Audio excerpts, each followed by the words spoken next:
It had started like any other day for Commanding Officer Viplav Tripathi, his wife and young son, barely 8 or 9 years old. But before the day came to an end, all three of them lost their life along with 4 other Jawans who were killed in a militant attack in Singat subdivision of Manipur's Churachandpur district. 5 more Jawans were also injured in the attack that took place at around 11 am this morning. The attack took place when Officer Viplav and his family were returning to his base from Behiyang Company Post. Their convoy was ambushed by the militants and brutally attacked, such that they did not have any time to react, and within minutes it was all over. Colonel Viplav's wife and son are believed to have died on the spot in the bloody encounter that has once again left the nation in shock and anger. The other injured were reportedly rushed to Behiyang Primary Health Center.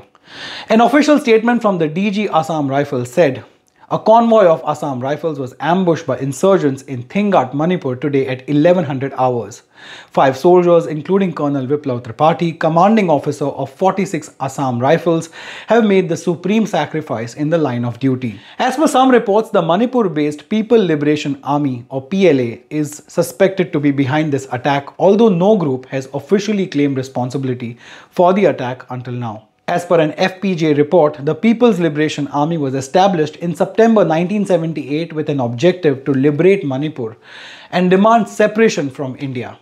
It further states that since its foundation, the PLA has been waging a guerrilla-based warfare against the Indian Armed Forces and has targeted the Indian Army, Indian paramilitary forces and the state police force.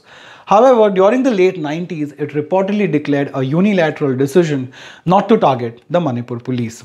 According to the information provided by the Indian Army, PLA's political wing, Revolutionary People's Front or the RPF, was set up on 25 February 1979.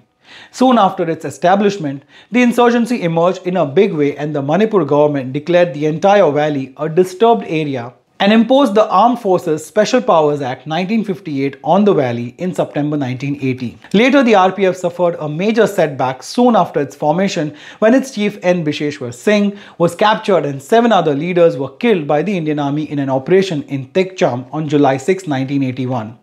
On October 26, 1981, the RPF along with 2 other outfits were declared unlawful organizations, but some reports claim that they still operate from across the border with access to sophisticated arms.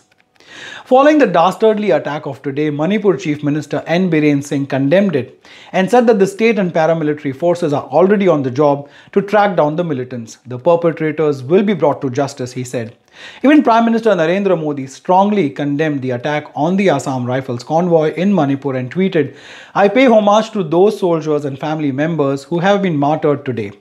The sacrifice will never be forgotten. My thoughts are with the bereaved families in this hour of sadness." Defense Minister Rajnath Singh called the attack cowardly and condemned it, saying that the Manipur attack is extremely painful and condemnable. The nation has lost 5 brave soldiers, he assured that the perpetrators will be brought to justice soon. Chhattisgarh CM Bhupesh Baghel has also said that a person from Chhattisgarh was also killed in the attack.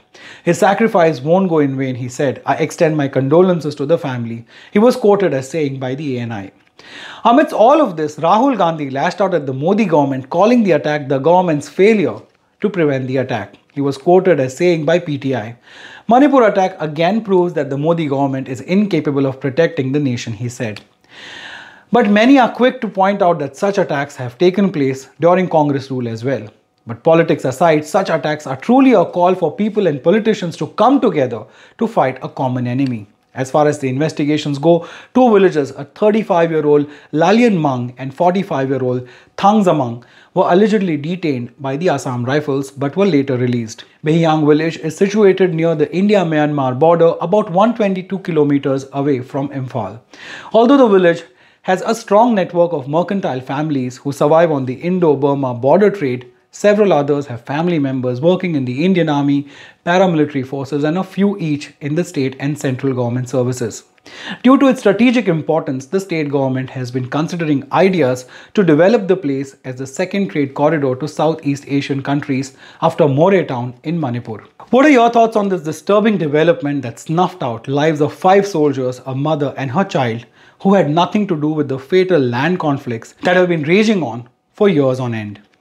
Let me know your thoughts in the comment section. Of course, you can connect with me on Instagram and on Facebook. It's @ReviewRon. Like, share and subscribe and hit on the bell icon if you're already subscribing. Thank you so much for watching this one, even if you don't do any of these things.